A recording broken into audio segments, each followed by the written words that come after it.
Glória a Deus. Abra sua Bíblia comigo no livro de Marcos. Eu quero falar sobre a retomada da visão, ou sobre a restauração da visão. Livro de Marcos, no capítulo 10, no versículo 46. Marcos 10, 46. Eu vou ler na versão A Mensagem. Geralmente o Velho Testamento muda um pouco a questão da... Eu estou sentindo o microfone está meio falhando, a impressão minha, não, né? É? Está falhando? Então, assim, eu entendo que o Velho Testamento muda um pouquinho, né, a questão A Mensagem, mas eu gosto muito de ler os Evangelhos na versão A Mensagem. O que a gente pode fazer? Dá para trocar? Amém? Glória a Deus. Vou deixar para ler na troca do microfone aqui. Reuel, ajuda a gente.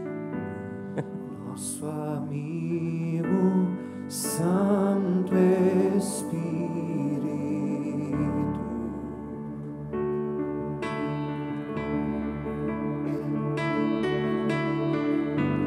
venha aquecer os corações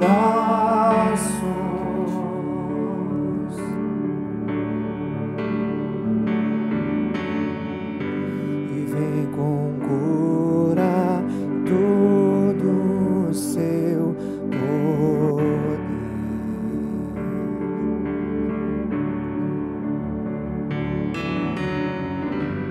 Vem manifestar os seus sinais.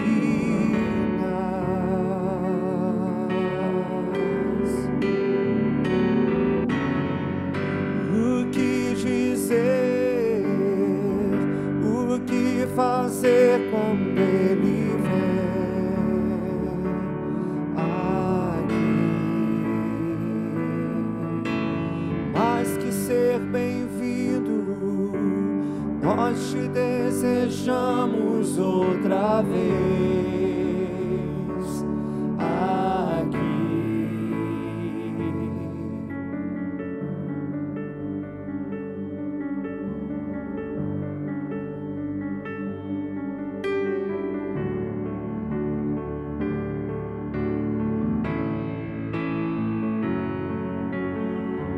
O que dizer, o que fazer quando ele vem aqui?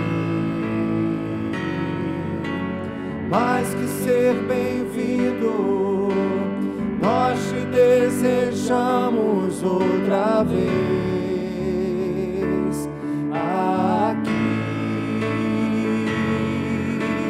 Faz de novo, faz de novo, o teu povo clama-te mais uma vez. De novo, faz de novo, o teu povo clama-te. O que dizer, o que Fazer quando ele vem aqui. Mais que ser bem-vindo, nós te desejamos outra vez aqui.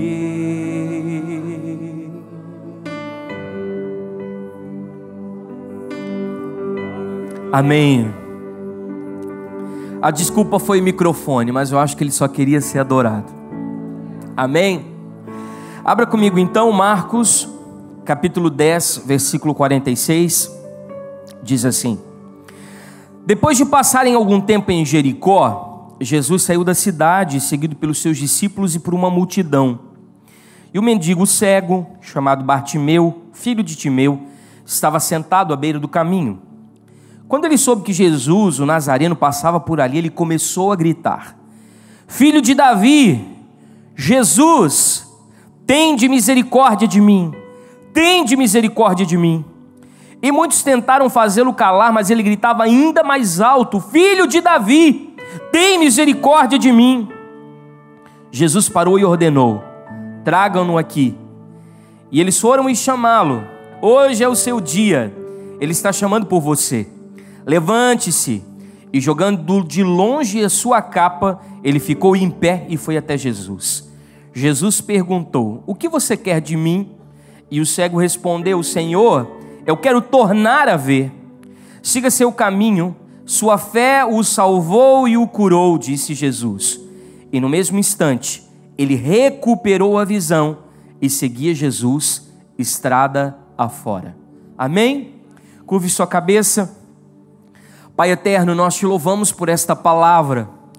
Entendemos que esta é uma noite de restauração. Entendemos que esta noite é uma noite de cura. Entendemos que esta noite é uma noite de alinhamento. Nós abrimos o nosso coração e permitimos que o Senhor ministre sobre ele, que o Senhor tenha acesso às recâmaras do nosso ser, aos lugares mais íntimos da nossa vida, que o Senhor possa nos reposicionar, que o Senhor possa nos realinhar, que realmente o Senhor venha vencer todas as nossas defesas, as nossas limitações e venha acessar esse lugar. Pai, nós te damos total liberdade para agir na nossa vida. Em nome do Senhor Jesus, seja bem-vindo nesse lugar, seja bem-vindo no nosso coração. Amém? E graças a Deus. Sabe que uma das coisas que eu tenho percebido nesses últimos dias, conversando com algumas pessoas, é que as pessoas estão meio sem direção. Eu não sei se você percebe isso, mas elas estão perdidas, sem senso de propósito, sem conseguir enxergar o dia de amanhã, sem direcionamento. Elas estão com o coração em dúvida, um coração que fica titubeando em duas opções de vida, e é meio que estranho, porque é como se elas não conseguissem enxergar o propósito de Deus, como se elas não conseguissem ver aquilo que o Senhor estabeleceu sobre as suas vidas. As pessoas, elas vivem de acordo com aquilo que é materializado, elas vivem com contato com as coisas que são palpáveis, que são visíveis, que são tangíveis, mas quando se trata de enxergar a vontade de Deus para a sua vida, quando se trata de enxergar o dia de amanhã, as promessas do Senhor, o propósito de Deus para a sua jornada, elas não conseguem. E aí elas estão perdidas, elas dizem: Senhor, o que eu vou fazer da minha vida? E às vezes elas nos procuram assim: pastor, eu não sei o que eu vou fazer da minha vida. Eu estou entre dois caminhos, eu estou entre duas opções, eu não sei se vou para cá ou vou para lá, eu não sei se faço isso ou faço aquilo. Elas estão sem visão. Elas não conseguem enxergar um palmo diante dos seus narizes, elas não conseguem poder ver, vislumbrar uma oportunidade, elas não conseguem ver um novo horizonte, elas estão perdidas. Algumas pessoas, elas perderam a visão. Repita comigo: perderam a visão. E nesses últimos dias eu também vejo uma ação por parte do Espírito Santo em aguçar a visão. Eu vejo também uma ação do céu para a terra, totalmente interessada em fazer-nos alinhar a nossa visão com o propósito do céu. Eu vejo a vontade de Deus se estabelecendo na nossa vida para que a nossa visão seja restaurada, para que a nossa visão ela seja novamente devolvida. Vejo que Deus tem interesse em que nós não venhamos mais perder tempo, perdidos de um lado para o outro. O Senhor tem interesse em não nos deixar mais correndo de um lado para o outro, mas Ele quer que a gente veja, Ele quer que a gente enxergue, e Ele tem possibilitado isso através do seu Espírito, amém? Então é sobre isso que eu gostaria de falar nessa noite, sobre a retomada da visão. Mas eu gostaria de contextualizá-los geograficamente de onde estava Bartimeu. Aqui diz a palavra do Senhor que Jesus, ele estava vindo de Jericó. Eles passaram algum tempo nesse lugar e Jesus então saiu da cidade. Mas existe aqui a velha Jericó existe a Nova Jericó e existe Jerusalém. E no meio desse termo geográfico estava Bartimeu. A Nova Jerusalém, a Nova Jericó, aliás, era uma cidade conhecida como a cidade da fragrância. Na verdade, ela era um oásis no meio do deserto, um lugar próspero, um lugar abundante. A Bíblia nos dá orientações sobre isso, e a história também nos conta que Jericó era uma cidade produtora de bálsamo. Eles também faziam exportação de cedro, de mel de tâmaras. Era um lugar abundante e ficava entre a cidade de Jerusalém e o Rio Jordão. Era um território que antigamente tinha sido dado à tribo de Benjamim. Era um lugar abençoado, um lugar de comércio, na verdade um grande centro econômico, e as pessoas tinham ali excessiva circulação. O rei Herodes, Arquelau tinham ali teatros. Imagine um lugar em que existia todo tipo de riqueza, todo tipo de atração, inclusive turística. Ali existiam águas termais. Essa era a Nova Jericó. E em contrapartida existia a Velha Jericó. Se a gente for lá para o livro de Josué, a gente vai lembrar um pouco disso, que foi justamente a cidade que foi derrubada por Josué, onde ele circundou juntamente com o seu exército, e sobre o comando de Deus eles tocaram a buzina e essas muralhas caíram ao chão. Então era um lugar de ruínas. E lá antigamente Josué, já no capítulo 6, no versículo 6, tinha dito que aquele que reedificasse esse lugar, ou seja, devolvesse esse lugar, seria amaldiçoado. Então era uma cidade vista como um lugar amaldiçoado. Era às margens do Mar Morto, um lugar que era a cidade mais baixa de Israel, quando não a cidade mais baixa do mundo. Imagine que ficava 400 metros abaixo do nível do mar. Então essa era a Velha Jericó. Mas do outro lado estava Jerusalém. Repita comigo: Jerusalém. O templo, o lugar em que o sacerdote tinha acesso, o lugar da espiritualidade, o lugar em que o contato entre o céu e terra acontecia, o lugar em que as pessoas buscavam o Deus verdadeiro. Embora existisse muita religiosidade, o farisaísmo imperava, os saduceus estavam por ali, embora tudo isso fosse uma verdade, ali existia o templo onde as pessoas iam de forma devota buscar o Deus verdadeiro. E o cego, por conta da sua deficiência física e por conta da lei moral dos levitas, ele não podia ter acesso a esse lugar. Então ele estava marginalizado, ele estava segregado, ele estava rejeitado, ele não poderia permanecer naquele ambiente, ele não poderia ter acesso àquele lugar. Então o cego estava à beira do caminho, ele estava perdido, ele não ia nem para um lado e nem para o outro, ele estava à margem. E isso significa para nós uma vida sem definição. Repita comigo: sem definição. E o que é estar sem definição? É estar sem um direcionamento claro, é não saber que opção você vai tomar na vida. E às vezes nós vamos apenas vivendo, empurrando com a barriga, vamos apenas experimentando a cada dia, mas nós não temos nenhuma meta, nenhum objetivo traçado sobre os planos de Deus para nós.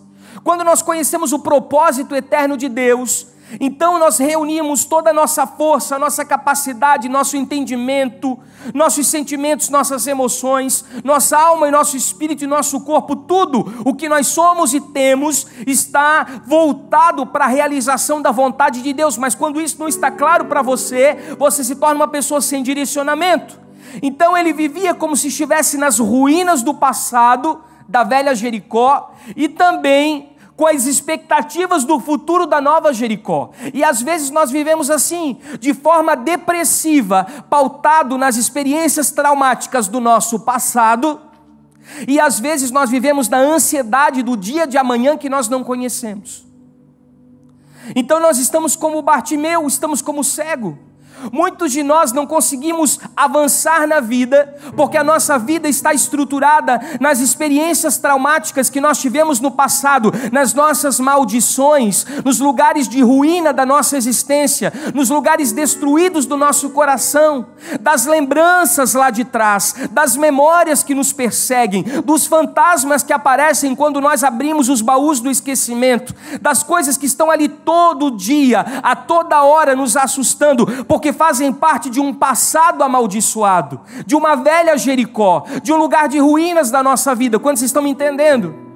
Outros vivem ansiosamente, preocupados, afoitos, ansiosos pelo dia de amanhã, sem saber o que vão comer ou o que vão vestir, ocupados com as coisas dessa vida, preocupados com as coisas desse mundo, sem direcionamento.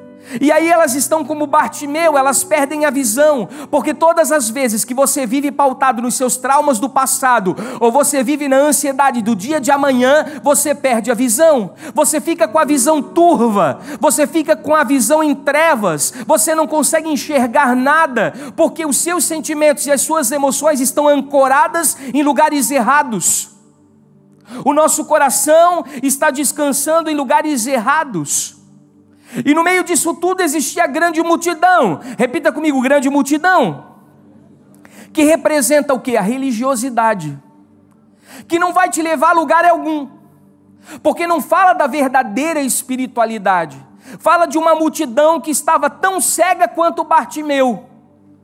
Fala de uma multidão que era conduzida pelo mover. Uma multidão que era conduzida pelo barulho. Uma multidão que era conduzida por um falso avivamento, eram os religiosos do mover. Eles estavam seguindo Jesus, que estava indo para Jerusalém, saindo de Jericó. Era a festa da Páscoa, a mais importante das festas judaicas. Juntava-se 26 mil sacerdotes e levitas nos turnos. Mas ali também tinham mercadores se aproveitando daquele movimento, vendendo seus produtos. Tinha os curiosos, interesseiros, e ali estava Jesus, chamando a atenção como um agitador, com seus milagres, seus prodígios, suas maravilhas, seus sinais, e as pessoas queriam aquilo ali. Existia uma quantidade considerável de pessoas que estavam seguindo a Jesus pelo que ele poderia dar, pelo que ele poderia fazer, mas não pelo que ele era. Então muitas vezes nós estamos buscando essa verdadeira espiritualidade, esse verdadeiro encontro com Jesus, mas a única coisa que nós encontramos é uma multidão de espiritualidade rasa, superficial, que deseja só as mãos de Deus, porque estão interessadas naquilo que o Senhor pode fazer e não naquilo que Ele é. E aí nós nos perdemos, porque nós nos guiamos pela grande multidão. E ali estava Bartimeu. Bartimeu estava ali no meio daquilo tudo. E interessante que um homem com a sua autoestima destruída. Imagine que ele era, além de cego, um mendigo. Um homem sem identidade, embora tivesse origem, filho de Timeu. Existia uma referência de onde ele vinha. Mas ali ele era mais um, sentado ao largo, mendigando, vivendo de esmolas, à margem, um homem cego que tinha sua vida em trevas, não conseguia enxergar o que estava acontecendo, e um homem que tinha uma mentalidade mendiga, miserável, porque mendigava esmolas. Ele havia perdido a visão. O texto é muito claro. Ele diz, quando Jesus pergunta, o que você quer que eu te faça? Ele diz que eu torne a ver. E a Bíblia diz no final que no mesmo instante ele recuperou a visão, ou seja, um dia ele já enxergou, um dia ele já viu, um dia sua visão foi clara, um dia sua visão foi nítida, um dia sua visão estava perfeita, mas algo aconteceu que o fez perder a visão. E a minha pergunta para você nessa noite é: o que te fez perder a visão? O que aconteceu na sua vida que fez com que você perdesse o direcionamento? O que aconteceu na sua vida que fez com que você agora apenas existisse, mas não vivesse a plenitude do que Deus tem para você? Hoje nós vamos participar da ceia, e a Bíblia diz que quando nós participamos do corpo e do sangue de Cristo, a vida eterna passa a habitar em nós. E essa vida eterna não quer dizer que eu me transformo num ser imortal e que eu nunca mais vou morrer. Mas a vida eterna é a vida da eternidade, ou seja, a vida de Deus habitando em mim. Ou seja, a plenitude de tudo que Deus é vivendo em mim. Assim como Deus, como o Pai está em Cristo, Cristo agora habita em mim por meio da comunhão. E por que eu não consigo viver a plenitude dos meus dias? Por que eu não consigo encontrar esse lugar de me sentir completo, de me sentir integral, de me sentir pleno? Porque muitas vezes aconteceu algo na nossa vida, na nossa caminhada, que nos fez perder a capacidade de ver, a capacidade de enxergar, a capacidade de perceber, a capacidade de olhar. E alguém sem visão realmente vive desesperadamente, vive como esse cego, esmolando à beira do caminho, dependendo dos outros, dependendo muitas vezes do testemunho de terceiros, de depoimentos alheios, do que Deus faz na vida do outro e parece que não faz na sua. Você fica esmolando, mendigando, através das suas carências, dos seus medos, das suas decepções, dos seus traumas, das suas frustrações, algo que as pessoas possam fazer por você. Você sempre olha para as pessoas do ponto de vista daquilo que elas podem te dar. Você não consegue alcançar uma mentalidade provedora. Uma mente mendiga é uma mente escrava, é uma mente faraônica, é uma mente egípcia, é uma mente presa à sopa de cebola e a fazer tijolo. Ou seja, você vive de uma forma repetida a mesmice de sempre e não consegue entrar num lugar diferenciado. O cego, ele não sabe para onde vai, e o mendigo, ele não tem para onde ir. Imagine isso, o cego, ele não sabe para onde vai, o mendigo não tem para onde ir. Você fica perdido no meio do caminho, sem dinheiro, sem saúde, sem amor próprio. Ele fica esperando o Messias. Repita assim comigo: esperando o Messias. Muitos de nós temos o desejo do nosso coração de aguardar o Messias. Quantos estão esperando Jesus? Esse precisa ser o maior desejo do nosso coração. Mas o que a gente faz com a nossa vida enquanto ele não vem? Muitos de nós aguardamos o Messias ansiosamente, mas enquanto ele não chega, existe uma plenitude de vida que precisa ser desfrutada por nós. Enquanto ele não vem, existe um propósito para ser vivido por cada um de nós. Enquanto ele não vem, existe uma promessa para ser vivida por cada um de nós. Ou seja, Deus tem planos maravilhosos para a vida de cada um de nós aqui nessa noite. E nós não podemos viver à margem, nós não podemos viver na mendigância. Nós precisamos enxergar que Deus tem para nós uma vida plena, e para isso eu vou precisar me posicionar para recuperar a visão. Repita assim comigo: posicionamentos. Em 2 Coríntios, no capítulo 4, no versículo 4, se você puder abrir comigo, 2 Coríntios, capítulo 4, versículo 4, não sei se vocês podem jogar aqui no telão, seria interessante. 2 Coríntios, capítulo 4, versículo 4, Paulo, ele fala algo especial para nós. Diz o seguinte: o Deus dessa era cegou o entendimento dos descrentes, ou algumas traduções vêm dizer incrédulos, para que não vejam a luz do evangelho da glória de Cristo, que é a imagem de Deus. Ou seja, aqui não diz que ele cegou o entendimento das pessoas do mundo, ou ele cegou o entendimento das pessoas desviadas, ou ele cegou o entendimento das pessoas que não conhecem a verdade. Não, ele cegou o entendimento dos incrédulos. Uma vez que você não encontra fé no seu coração, você se torna um descrente, você não consegue enxergar a glória do evangelho de Cristo, que é a imagem de Deus, e o seu entendimento é roubado, a sua visão se torna turva, o seu enxergar se torna trevas, você não consegue ver mais nada diante dos seus olhos. E aqui existe uma advertência para nós, porque nós vamos vivendo e vamos nos acostumando com essa vida. Nós vamos nos acostumando a viver sobre a nossa capa. Nós vamos nos acostumando a esmolar e a mendigar. Nós vamos nos acostumando a viver à margem, a viver de forma rejeitada. Nós vamos conduzindo o nosso coração para esse lugar e nós não abrimos a nossa visão para enxergar novas possibilidades. A gente vai acostumando a viver isso. Mas uma coisa a gente observa em Bartimeu, várias observações aqui sobre o comportamento dele. A primeira delas é interesse. Repita comigo: interesse. Deus, ele quer despertar em nós interesse por sua presença. Muitas vezes nós somos muito passivos em relação a recebermos o que Jesus tem.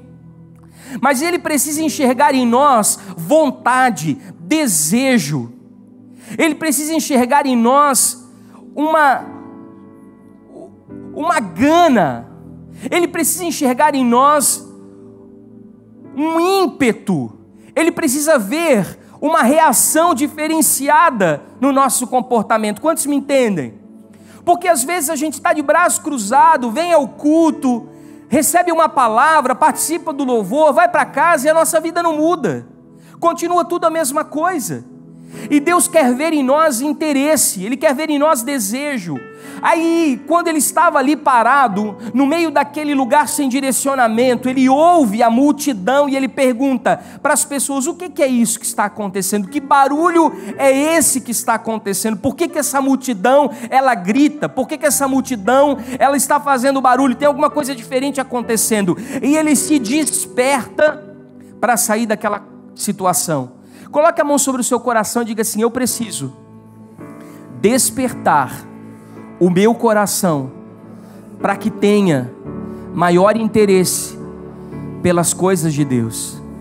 Sabe o que acontece com a gente? A gente entra numa zona de acomodação e não consegue mais gerar em nós paixão, não consegue mais gerar em nós desejo pela intimidade, e a gente começa a viver essa vida rasa e acha que isso é tudo. E sabe de uma coisa? Satanás é um excelente ilusionista, e o problema da ilusão é que uma hora a ilusão acaba, a gente fica se enganando, mas é terrível viver iludido, porque a gente acha que aquilo que a gente tem vivido, aquilo que tem experimentado, aquilo é vida, e a gente acaba não entendendo que a gente precisa se comprometer com algo maior, para que a gente possa sair daquela situação de inércia.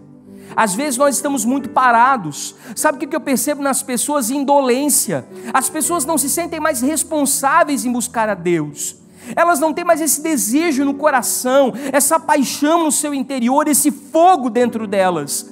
Elas percebem um barulho e elas dizem: é mais um evento. Elas percebem um barulho e dizem: é mais um movimento. E elas não saem do lugar onde elas estão com o interesse de buscar algo a mais da parte de Deus.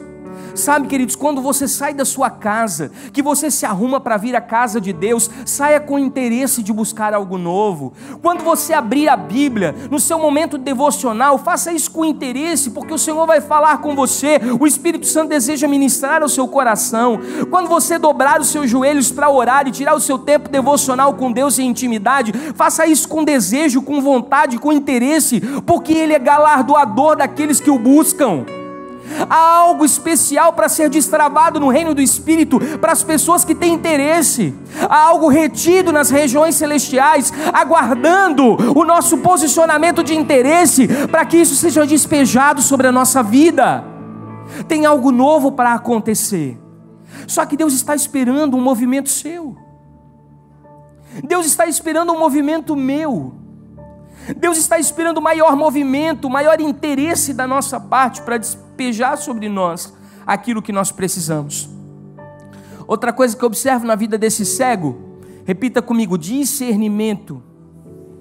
As pessoas que estavam por ali responderam para o cego assim, ele pergunta: o que está acontecendo por aí? Ele diz: Jesus, o Nazareno, ele está passando por aqui. E como é que Bartimeu chama Jesus? Chama Jesus o Nazareno? Não.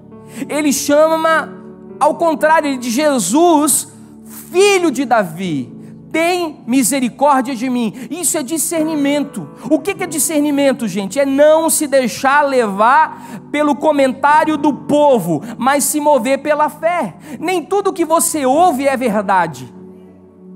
Você precisa ter um filtro no seu coração e nos seus ouvidos. Porque muitos dos comentários que fazem para você, na verdade são questões que te tiram fora da presença de Deus, te tiram fora do centro da vontade de Deus e não são pautados na verdade, são mentiras do diabo. E muitas vezes nós não buscamos do Senhor o entendimento que Ele quer nos dar, a revelação que Ele quer nos dar. Nós nos contentamos com a opinião dos outros acerca das coisas de Deus. nós nos deixamos guiar pelo que os outros dizem acerca das coisas de Deus, mas nós, particularmente, não buscamos algo de maior substância, de maior estrutura, de maior fundamento, de maior base, para dar sustentação para a nossa vida. E ele reconhece que Jesus estava chegando, sabe por quê? Porque ele diz assim: Jesus, filho de Davi. Você sabe o que isso significa para um judeu? Significa que ele reconheceu a linhagem real de Jesus. Bartimeu aqui, ele sabia que Jesus não era somente o filho prodígio de Maria e de José, mas ele era o Messias, que estava vindo do tronco de Jessé, que era a raiz de Davi, que era o descendente que todos esperavam da tribo de Judá, o leão que venceria. Ou seja, ele buscou discernimento, ele entendeu Jesus no espírito, ele não entendeu Jesus na alma. Nós não podemos ouvir as coisas de Deus com os nossos ouvidos humanos, naturais e carnais, não. Os nossos ouvidos precisam estar sintonizados ao trono da graça de Deus, para que a verdade seja liberada ao nosso coração. Aí nós vamos ter uma revelação diferenciada. Jesus, meus irmãos, tinha os montes, Jesus tinha os milhares, mas esse título que Bartimeu deu a Jesus era dado somente ao Messias. Ele reconheceu Jesus como Filho de Deus. Então isso quer dizer que ele não se guiava pela experiência alheia, pelo testemunho de terceiros, ele queria ter as próprias experiências dele com Jesus. Repita assim comigo: eu preciso buscar as minhas próprias experiências com o Senhor Jesus. Isso vai te dar discernimento, capacidade de não se guiar por qualquer comentário, capacidade para não se guiar por qualquer ideologia, capacidade para ir além das falácias, para ter uma compreensão revelada, um entendimento que o próprio Espírito Santo traz ao seu coração. Terceiro ponto que eu enxergo em Bartimeu, repita comigo: persistência. E persistência é uma palavra muito estranha, porque persistência é permanecer sem motivos. Mesmo que você não tenha mais sentimento, mesmo que você não tenha mais emoção, mesmo que você não tenha mais vontade, mesmo que você não tenha mais desejo, mas por uma consciência revelada, por algo que Deus estabeleceu no seu coração, uma convicção estruturada na sua palavra, você continua. E a Bíblia diz que ele insistiu. Essa palavra aqui no latim é clamare. Você sabe o que ele fez? Ele gritou desesperadamente. Bartimeu, ele implorou, ele se despencou em lágrimas, ele berrou em súplicas, ou seja, ele fez um escândalo. Ele queria chamar a atenção. E sabe de uma coisa? Quem grita é porque está longe. Sabe quando um casal grita um com o outro? É porque o coração já está separado há muito tempo. Porque quem está perto não precisa gritar, né? Quem está perto fala, o outro ouve e recebe. Então o grito é um sinal de pessoas que estão distantes, que não se entendem. Ele sabia da condição dele, ele sabia do lugar que ele ocupava, e ele precisava urgentemente da intervenção de Jesus na sua vida. Sabe, às vezes nós vamos nos acostumando com a fé, e nós viemos no culto de uma maneira ritual, cerimonial, religiosa, ritualística. E nós vamos nos afastando gradativamente de Jesus. E a gente precisa enxergar em que condição nós estamos. Será que nós estamos seguindo Jesus de perto? Será que nós estamos participando do coração de Jesus? Ou nós estamos o seguindo de longe? Nós precisamos de uma intervenção dele na nossa vida. A Bíblia diz que 2 vezes mais ele continuou insistentemente a clamar até que ele fosse ouvido. Sabe, queridos, às vezes Deus espera que a gente faça algumas loucuras para chamar a atenção dele.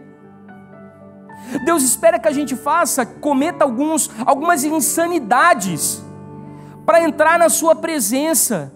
Sabe, ele queria de alguma maneira revelar o seu desejo para Jesus. E aí ele redobra o empenho. Sabe quando você está cansado? Sabe quando você está esgotado? Sabe quando você não aguenta mais? Sabe quando parece que todo o peso do mundo está nas suas costas? É nesse momento que você tem que caminhar mais uma milha. Você tem que persistir. Você tem que continuar. mesmo sem nenhum tipo de estrutura para se apegar, você tem uma palavra, e essa palavra te conduz ao centro da vontade de Deus. O problema nosso é que a gente tenta uma vez, tenta duas, se a gente não consegue, a gente desiste. Nós começamos algo, e quando alguma coisa dá errado, ou quando alguma coisa não está nos conformes, quando nós não concordamos com o que está acontecendo, a gente retrocede, e Deus não tem prazer naquele que volta atrás. Algumas vezes Deus queria que a gente fosse um pouquinho mais teimoso. Algumas vezes Deus queria que a gente fosse um pouquinho mais insistente, para que houvesse persistência no nosso coração, mas a gente não consegue dar continuidade a uma ação, porque quando os problemas aparecem, a gente se fecha e volta atrás, a gente se fecha e retrocede. Outro ponto que eu enxergo nesse cego, repita comigo, foco. O que ele faz? Ele evita as distrações. A gente já falou de toda essa multidão que estava em volta dele, era grande, o barulho era enorme, e olha só, aquela multidão ali, com a quantidade de comerciantes que tinha, poderia lhe render boas esmolas, você não concorda? Ele podia ganhar muito dinheiro naquele dia, tinha muita gente passando para Jerusalém por conta da Páscoa, ele podia ali, aquele dia, encher o seu alforje de esmolas. Se ele gritasse por esmolas, o tanto que ele gritou para que Jesus viesse até ele, ele teria ganho bons trocados. Mas o que acontece?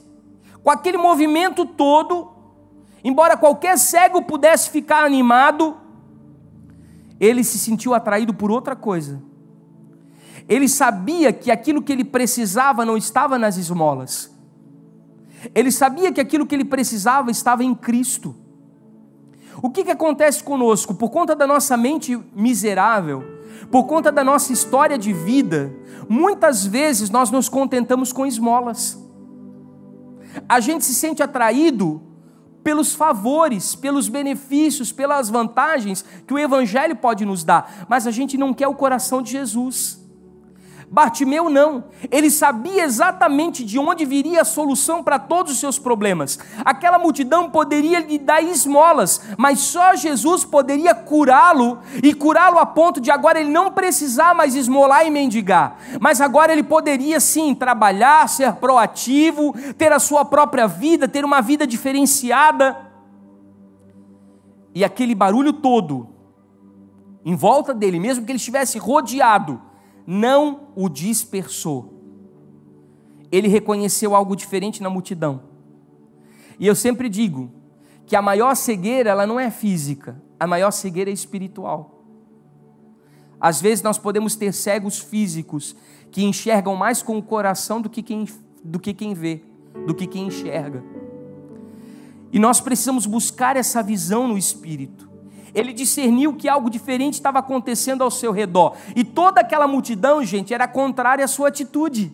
Porque ele gritava cada vez mais alto e aquelas pessoas de alguma maneira o repreendiam, criticavam, censuravam, zombavam. E aí é o que eu te digo, ou você vai se guiar pela opinião da multidão, ou você vai continuar persistindo naquilo que Deus liberou como promessa para a sua vida. Ou você vai se guiar pela opinião dos outros a seu respeito, ou você vai entender que existe um propósito sobre a sua vida e que você precisa fazer com que ele se torne verdade. Isso diz para que nós precisemos ver antes de enxergar. Repita assim comigo: veja antes de enxergar. Aquele homem, ele cansou de comer poeira. Ele cansou. Sabe aquele momento que você diz assim: ó, cansei de viver dessa forma. Eu preciso dar um jeito na minha vida.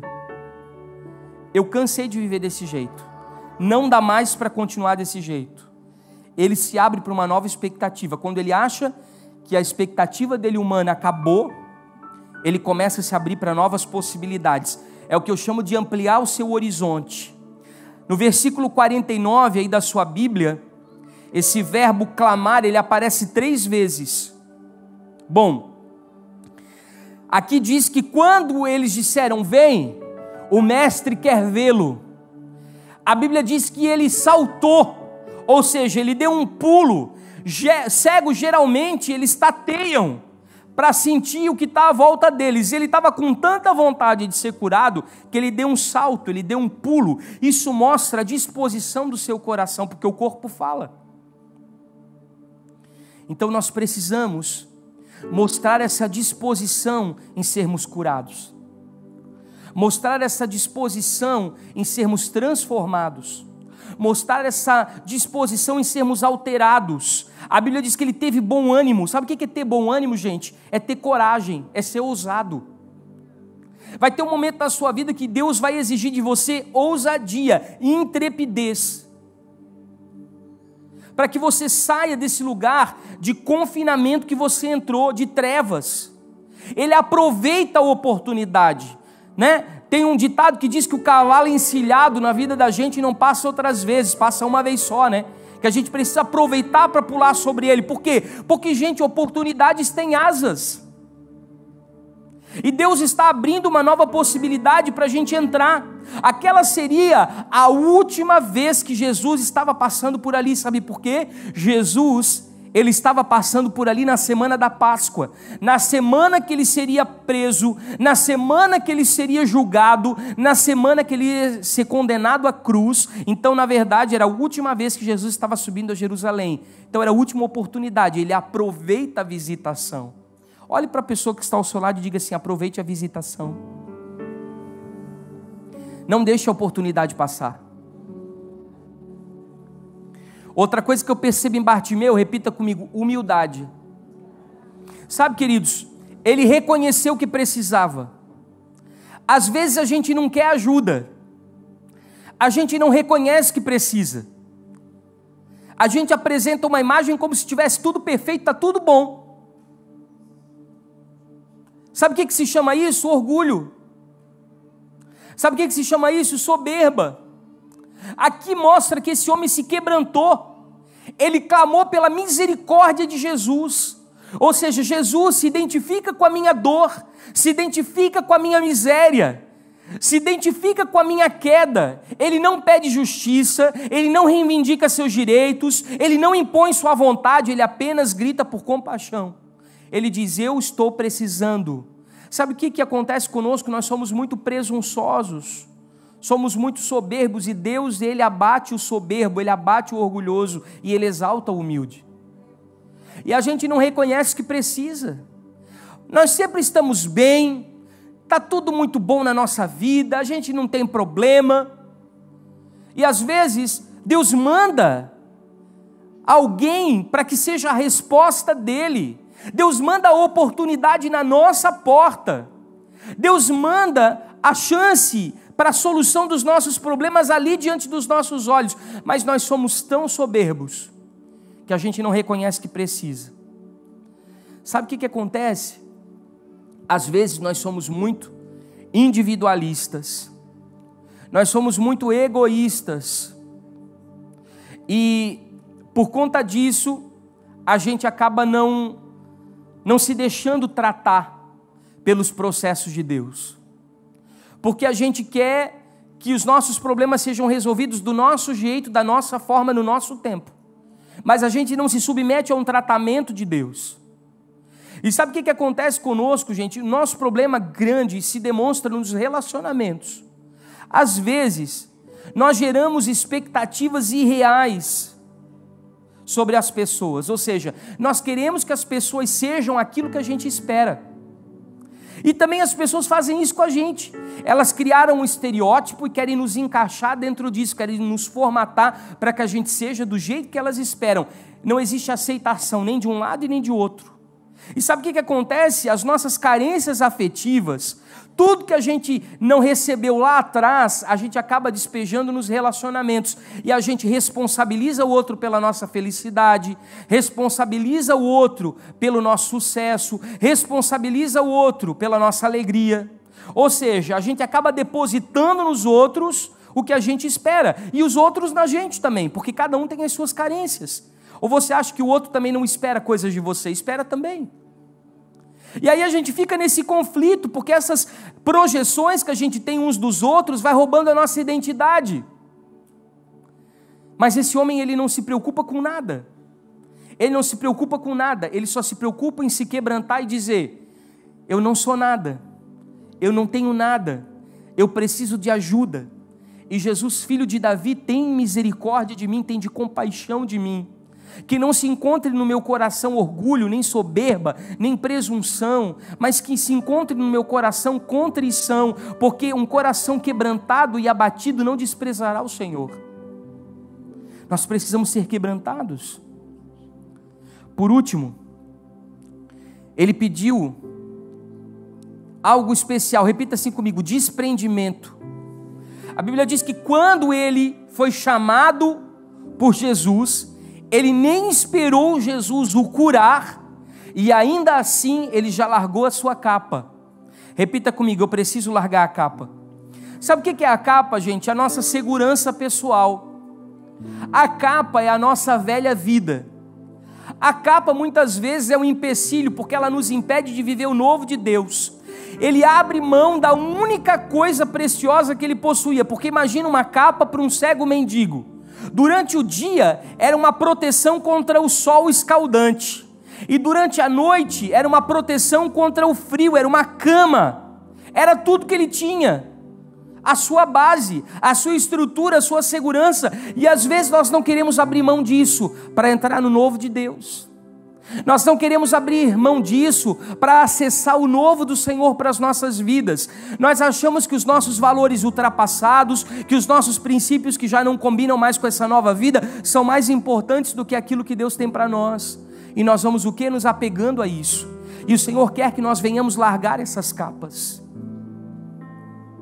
Nós precisamos abandonar essas capas, porque elas nos impedem de ter coisas novas de Deus. O Senhor tem um caminho novo a ser trilhado, mais alto do que os nossos, um pensamento diferente dos nossos para que a gente possa alcançar, e nós só vamos encontrar esse lugar o dia que nós abrirmos mão das nossas capas. Outra coisa que eu vejo nele, repita assim comigo: pedir o certo. O que é pedir certo, gente? Simples. Às vezes nós pedimos coisas para Deus que não está ligado ao nosso propósito de vida com Ele. Às vezes nós pedimos coisas para Deus que está ligado ao suprimento das nossas necessidades imediatistas. Às vezes nós queremos coisas de Deus que não faz parte do desenho que Ele tem para nós.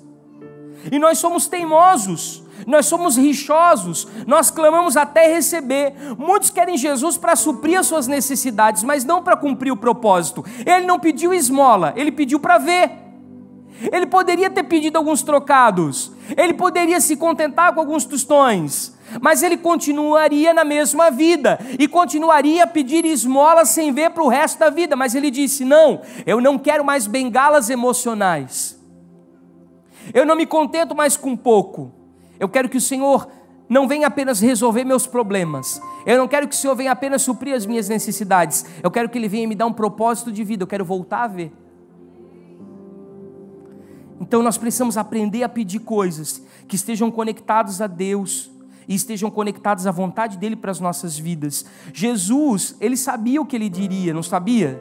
Porque a onisciência de Deus estava em Cristo, mas mesmo sabendo o que Ele queria, o que Ele precisava, aquele homem precisava verbalizar corretamente. Jesus pergunta para ele: o que você quer que eu te faça? E aquele homem disse: eu quero voltar a ver, eu quero tornar a Deus a ver. Repita assim comigo: eu preciso aprender a ser específico. Deus está nos perguntando nessa noite: o que nós precisamos? Será que é resolver um conflito, resolver um problema, suprir uma necessidade? Não, porque isso são bengalas. Daqui a pouco terão outros conflitos, outros problemas e outras necessidades, e nós vamos passar esse ciclo para o resto da vida. Não, o Senhor quer nos dar coisas diferentes. Repita assim comigo: objetividade. Outra característica dele, ele soube o que pedir, ele teve prontidão.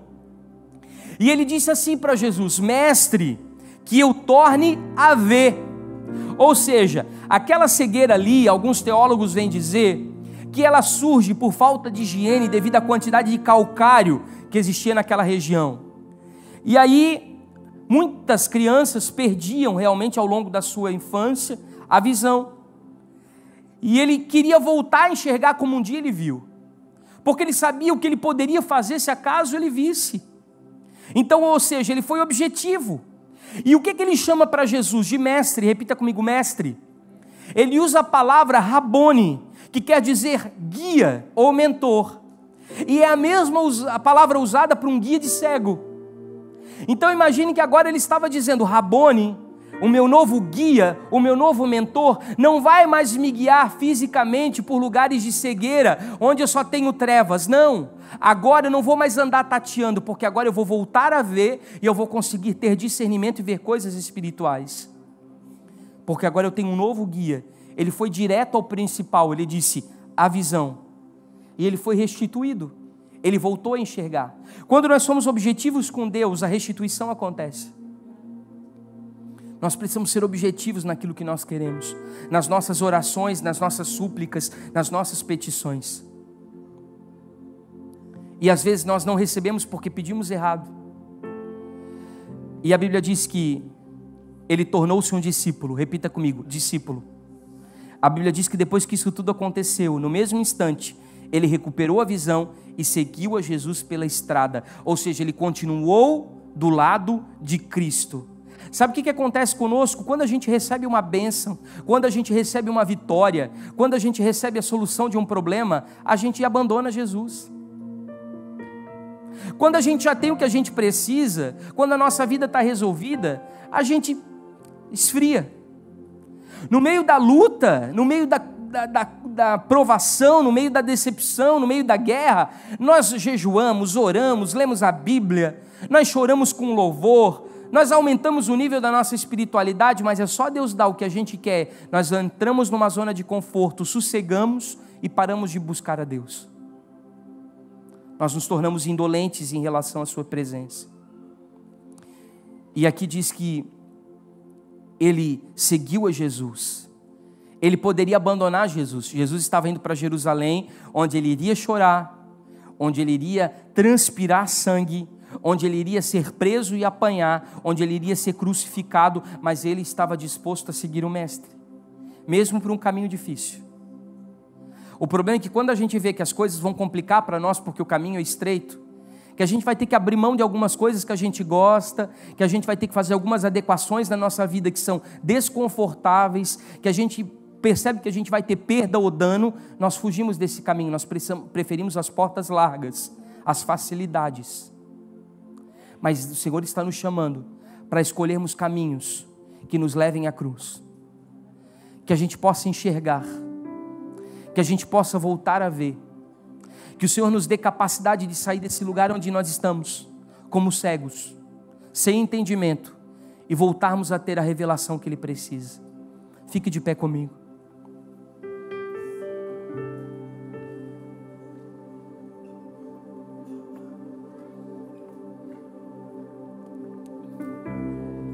Feche seus olhos. Põe a mão no seu coração. O que aconteceu na sua vida que te causou cegueira?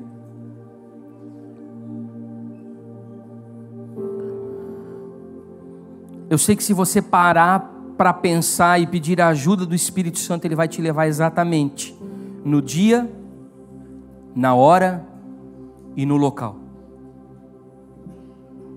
O que aconteceu na sua vida que fez com que você perdesse a capacidade de enxergar o propósito? Onde foi que tudo ficou confuso? Onde foi que as trevas entraram? Onde foi que tudo ficou nublado? Existe um lugar, existe um momento específico onde nós perdemos a nossa capacidade de enxergar. O Senhor está nos chamando para nós termos consciência e, independente do que você tenha vivido, independente da experiência que você tenha passado, independente da frustração, da decepção, da angústia, da dor que isso tenha lhe causado a ponto de lhe cegar, de lhe deixar sem direção na vida, o Senhor, Ele está passando aqui nessa noite. E talvez seja a sua última oportunidade de mudar e de transformar a sua história. Seja talvez a última oportunidade que Ele está te dando para voltar a enxergar, para voltar a ver. Ele está abrindo agora uma fenda no tempo. Os céus estão entrando na terra. E Jesus, o filho de Davi, do tronco de Jessé, a raiz de Judá, Ele está passando aqui, o Messias, o Filho de Deus. E basta que você reconheça a sua debilidade, a sua vulnerabilidade. Seja humilde nessa noite e reconheça: Senhor, eu estou cego, eu não consigo mais ver, eu estou perdido. Eu preciso que o Senhor me tire desse lugar. E eu quero convidar você para sair do seu lugar e vir aqui à frente. A Bíblia diz que aquele cego saltou. Você precisa saltar do lugar onde você está, com tudo aquilo que nós falamos, e que você venha aqui.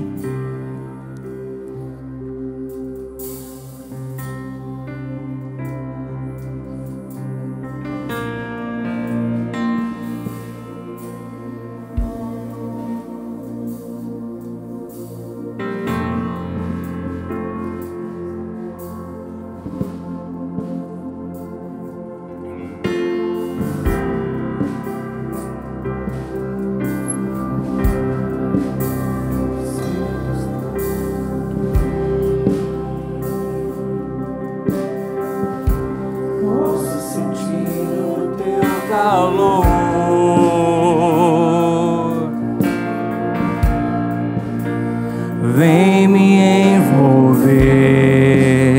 Gostaria de pedir a ajuda dos pastores da casa, que nós ministrássemos com esses irmãos. Isso.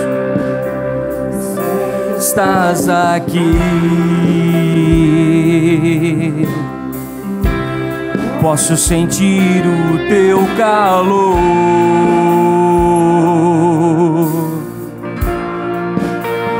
Vem me envolver, me constranger com o seu amor.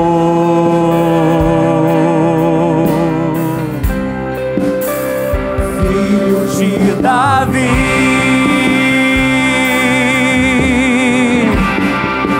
tem compaixão de mim.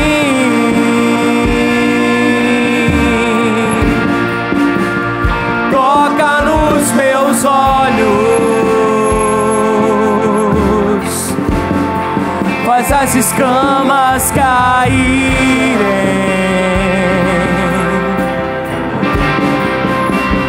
Filho de Davi,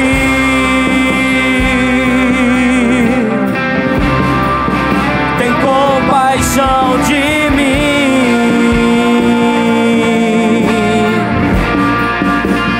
Toca nos meus olhos,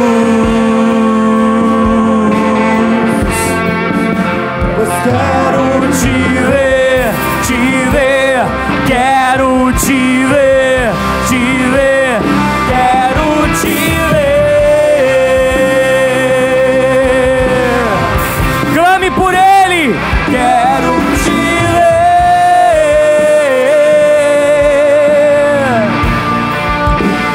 Toca nos meus olhos, pois eu quero te ver. Sim, nós queremos voltar a te ver, voltar a te enxergar. Rabone, Rabone, Rabone, nós clamamos por ti nesta noite. Seja o nosso guia, o nosso mentor, o nosso mestre. Nos tira da cegueira, nos tira das trevas, nos reposiciona, nos realinha, nos reaviva.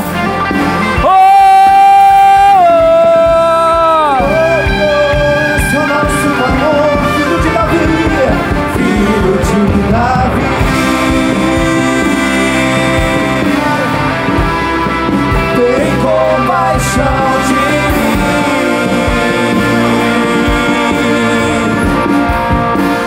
Toca nos meus olhos, Faz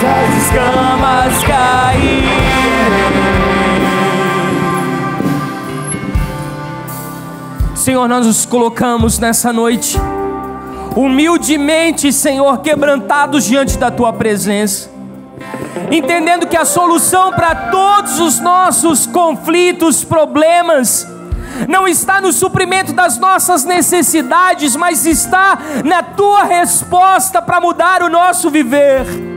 Transforma a nossa condição, muda a nossa situação, nos dá a possibilidade de voltar a ver, de voltar a sonhar, de voltar a realizar. Sim, Senhor, nos tira do marasmo, nos tira do conformismo, nos tira, Senhor, desse lugar de apatia, de mornidão, de apostasia, e nos leva a um lugar onde nós podemos queimar por mais de Ti. Enxerga no nosso coração o desejo por mais da Tua presença, a ânsia por mais da Tua presença. Sim, Senhor, nessa noite nós clamamos para que o Senhor venha nos retirar desse lugar onde nós estamos perdidos, sem qualquer tipo de direcionamento na nossa vida, e venha nos realinhar, venha nos reposicionar, porque nós queremos tornar a ver, nós queremos voltar a ver, nós queremos voltar a ver. Toca nos nossos olhos, tira todas as escamas dos traumas, as escamas dos medos, as escamas das decepções, as escamas do passado, as escamas das quedas. Senhor, retira de nós as escamas da religiosidade, da falsidade. Senhor, nos alinha em maturidade, para que possamos ver a Tua glória, em nome do Senhor Jesus. Amém. Aleluia. Aleluia. Peço para que vocês voltem para os seus lugares.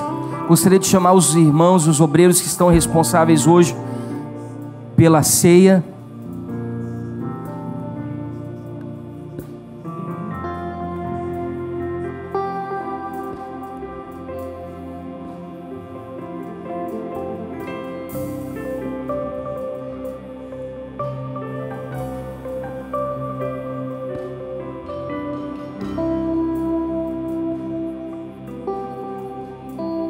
Isso. Tome o seu lugar, querido. Nós vamos ter um tempo de adoração, enquanto os nossos irmãos entregam o vinho e o pão, para que nós venhamos participar da comunhão do corpo e do sangue de Cristo.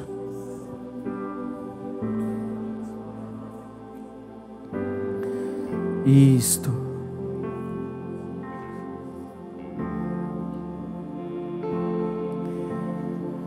Jesus, Ele nos instruiu a comermos da sua carne e a bebermos do seu sangue. E isso não é apenas uma alusão, uma figuração, mas isso é literal.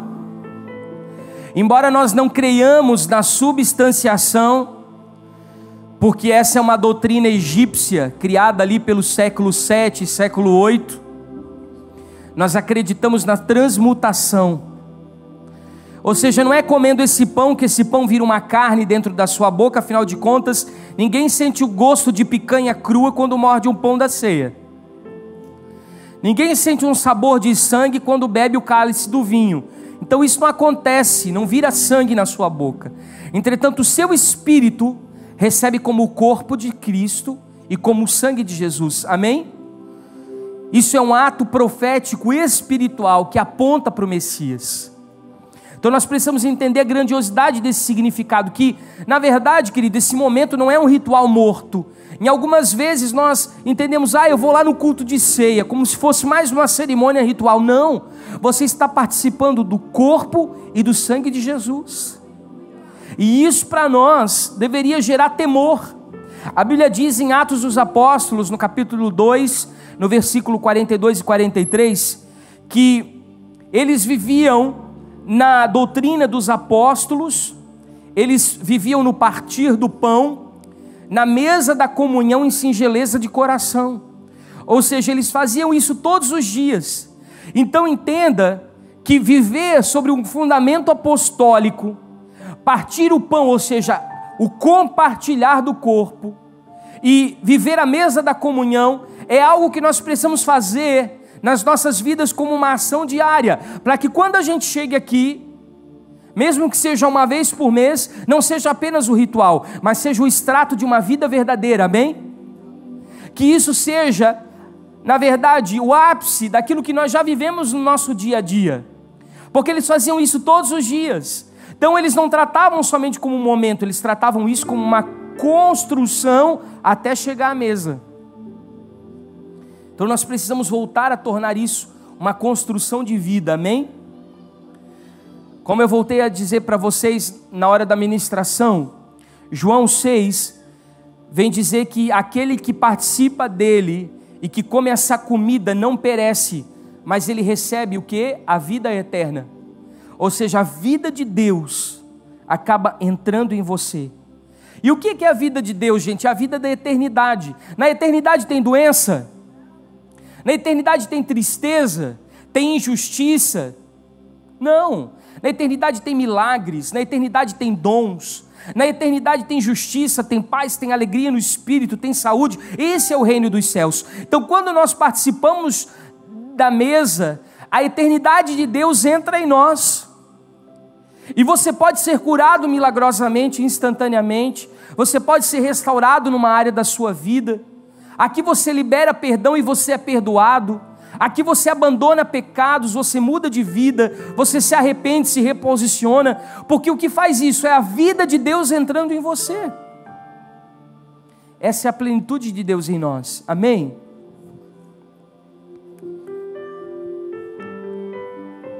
Todos receberam? Amém? Só faz um sinal para mim lá atrás, se você já recebeu, não?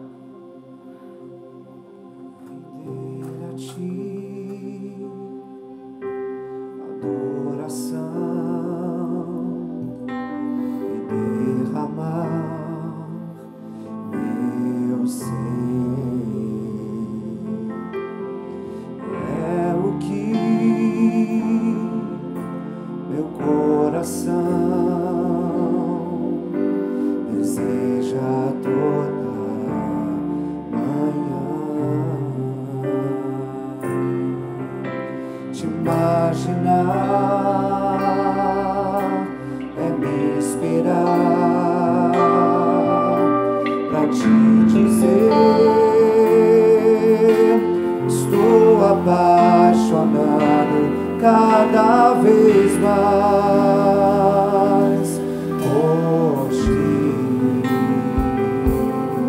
Senhor, tu és incomparável, teu nome é maravilhoso.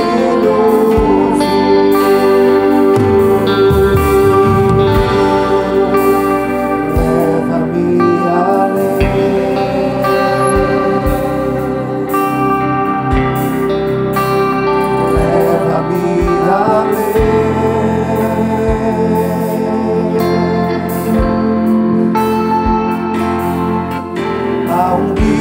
Mais profundo de intimidade contigo, ó Senhor.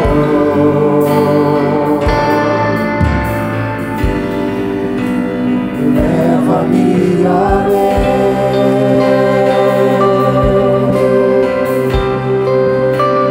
Leva-me além.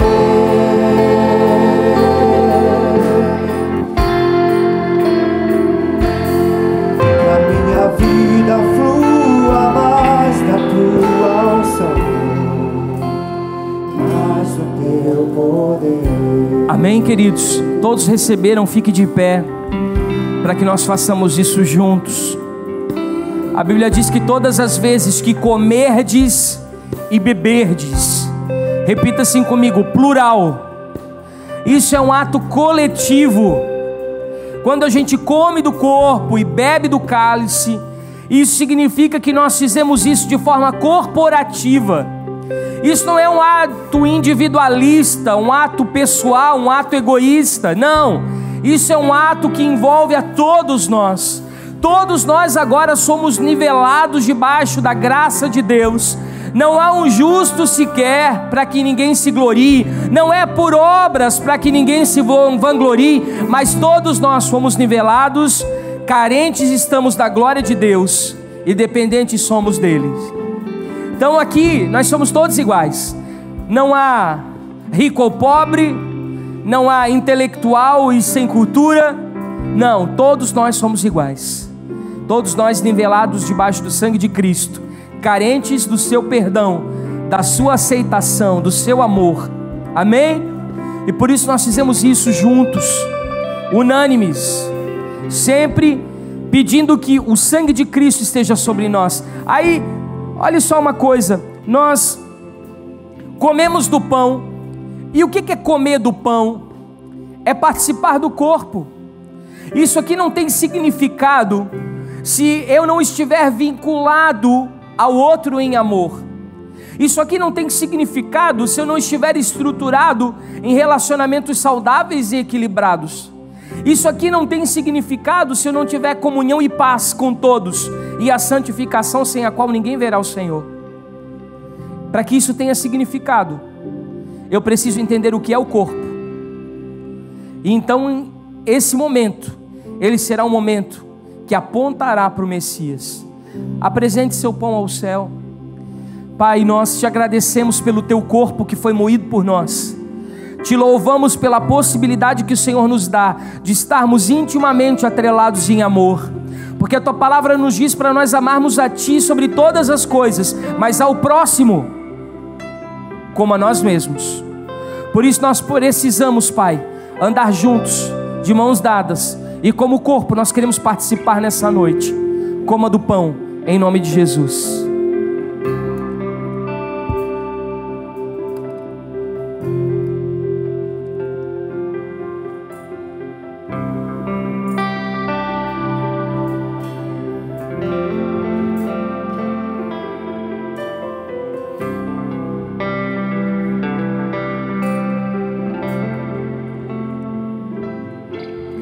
Da mesma forma, é o vinho, que contém na verdade o sangue de Cristo.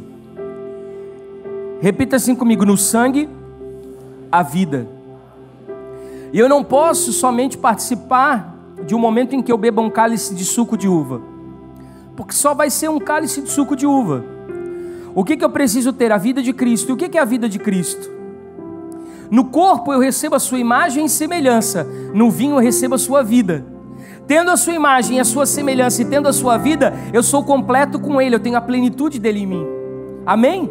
Então o vinho, ele representa a vida do corpo. Ele representa os nossos relacionamentos, a nossa comunhão que escoa, que corre. Você já viu uma parte do corpo gangrenando? Por que isso acontece? Por que necrosa? Porque o sangue naquela região para de ser irrigado. Mas à medida que o sangue começa a ser irrigado naquela região, a vida para aquele membro ela volta. Então nós precisamos permitir que a vida de Deus seja irrigada através de nós. Amém? Por isso eu quero convidar você a trocar o seu cálice. Faça com que o sangue corra. Faça com que o sangue ele percorra todas as partes do corpo. Dê um sorriso à pessoa que está ao seu lado. Abençoe o seu irmão. Se comprometa com ele. Abra seu coração para a construção de vínculos. Perdoe, ame, respeite, honre. Isso é a vida. Isso é a vida. Aleluia. Levante seu cálice ao céu. Pai, nós te agradecemos pela tua vida em nós. Tu és a fonte da verdadeira vida. Nenhum outro lugar vai nos dar o que nós temos em ti. Em ti nós vivemos plenamente, verdadeiramente. E por isso estamos plenos e felizes em ti. E agradecidos, participamos do teu sangue. Em nome de Jesus.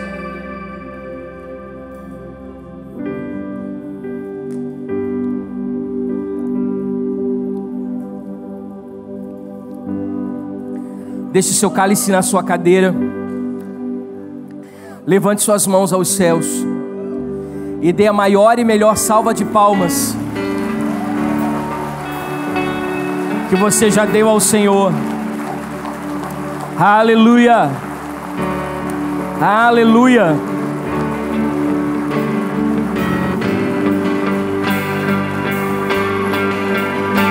Agradeço por me libertar e salvar, por ter morrido em meu lugar. Te agradeço,